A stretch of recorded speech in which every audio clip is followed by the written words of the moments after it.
তেলিয়ামুড়াবাসীর ভাগ্যে জুটতে চলেছে sub division court. Teliamura বাসিন্দাদের সুবিধার কথা মাথায় রেখেই এই সিদ্ধান্ত।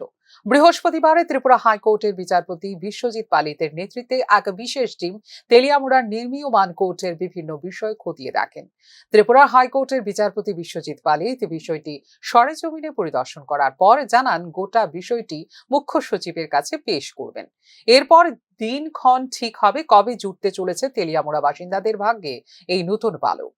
তো এখন ইনস্ট্যান্টলি কিছু বলা মুশকিল, একটু সময়ও তো লাগবে। এটা তো হাইকোর্টে কথাবার্তা বলে তারপরে সিদ্ধান্ত নিতে হবে আর কি, কারণ এখানে কোর্ট চালু হতে গেলে তো অফিসারও লাগবে।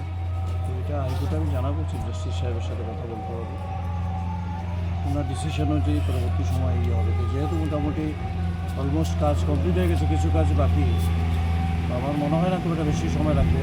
বাউন্ডারি ওয়ালটা হয়ে গেলে এমনিতে তো আমাদের এটা মানে রেডি ফর ইউজ, এটা যে কোনো সময় কোর্স শুরু করা যেতে পারে।